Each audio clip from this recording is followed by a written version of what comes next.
नमस्कार। शराब घोटाला, पिछले 2 साल से यह शब्द आपने कई बार सुना होगा।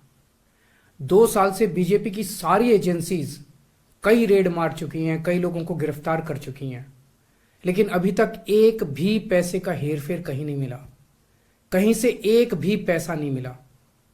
अगर भ्रष्टाचार वाकई हुआ है तो इतने करोड़ों रुपए गए कहां? क्या सारा पैसा हवा में गायब हो गया? सच्चाई यह है कि किसी तरह का कोई भ्रष्टाचार हुआ ही नहीं। अगर होता तो पैसा भी मिलता। ऐसे फर्जी केस में आम आदमी पार्टी के कई नेताओं को इन्होंने अभी तक जेल में रखा हुआ है।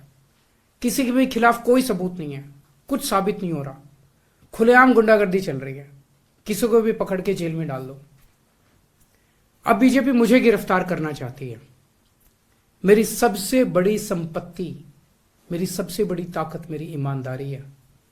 झूठे आरोप लगा के, फर्जी समन भेज के ये मुझे बदनाम करना चाहते हैं, मेरी ईमानदारी पे चोट करना चाहते हैं। इन्होंने मुझे समन भेजे हैं। मेरे वकीलों ने मुझे बताया कि ये समन गैर कानूनी है। क्यों गैर कानूनी है?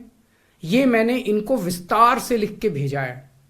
मैंने बताया है कि उनके समन कैसे गैर कानूनी है, लेकिन उन्होंने मेरी एक भी बात का जवाब नहीं दिया। इसका मतलब उनके पास मेरी बातों का जवाब नहीं है। इसका मतलब वे भी मानते हैं कि उनका नोटिस गैर कानूनी है। क्या मुझे एक गैर कानूनी समन का पालन करना चाहिए? अगर कानूनी रूप से सही समन आएगा तो मैं पूरा सहयोग करूंगा।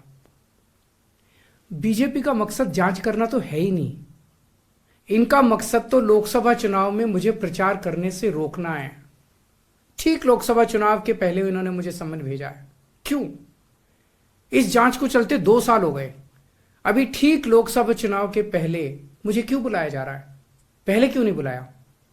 सीबीआई ने मेरे को 8 महीने पहले बुलाया था, मैं सीबीआई में गया था, उनके सारे जवाब भी दिए थे। लेकिन अब ये लोग ठीक लोकसभा चुनाव के 2 महीने पहले मुझे बुला रहे हैं। तो बीजेपी का मकसद कोई पूछताछ करना थोड़ी है। इनका मकसद है पूछताछ के बहाने केजरीवाल को बुला लो और उसे गिरफ्तार कर लो, ताकि मैं लोकसभा चुनाव में प्रचार ना कर पाऊं। आज बीजेपी भ्रष्टाचारियों को नहीं पकड़ रही, बल्कि खुलेआम ईडी और सीबीआई का इस्तेमाल करके दूसरी पार्टियों के नेताओं को तोड़ के बीजेपी में शामिल करवाने का काम किया जा रहा है। एक नहीं, 2 नहीं, कितने उदाहरण हैं जहां किसी पार्टी के नेता के खिलाफ ईडीआई सीबीआई के मामले चल रहे थे या उन पे गंभीर आरोप लगे हुए थे। जैसे ही वो नेता बीजेपी में शामिल हुए, उनके सारे पुराने मामले बंद कर दिए गए या ठंडे बस्ते में डाल दिए गए। तो जो इनकी पार्टी ज्वाइन कर लेता है उसके सारे मामले रफा दफा कर दिए जाते हैं। जो इनकी पार्टी में नहीं जाता वो जेल जाता है। आज मनीष सिसोदिया, संजय सिंह और विजय नायर इसलिए जेल में नहीं है कि उन्होंने भ्रष्टाचार किया है, वो इसलिए जेल में है क्योंकि उन्होंने बीजेपी में शामिल होने से इंकार कर दिया है। आज हम बीजेपी का मुकाबला क्यों कर पा रहे हैं? क्योंकि हमने कोई भ्रष्टाचार नहीं किया। अगर हमने जरा सा भी गलत काम किया होता तो दूसरे भ्रष्टाचारी नेताओं की तरह आज भी हम बीजेपी में शामिल हो चुके आज तो होते आज तक। इस तरह देश के ईमानदार नेताओं को जेल में डाल के और भ्रष्टाचारियों को अपनी पार्टी में शामिल करवा के ऐसे तो देश आगे नहीं बढ़ सकता। ये क्या चल रहा है? ये जो कुछ भी चल रहा है बहुत खतरनाक है। ये हमारे जनतंत्र के लिए बहुत गलत है। इसे रोकना होगा। मैं हमेशा देश के लिए लड़ा हूं। मेरा तन मन धन देश के लिए है। मेरी एक एक सांस देश के लिए है। मेरी खून की एक एक बूंद देश के लिए है। मेरे शरीर का एक एक कतरा देश के लिए समर्पित है। हमें मिलकर देश को बचाना है। मैं पूरी जी जान से इनके खिलाफ लड़ रहा हूं।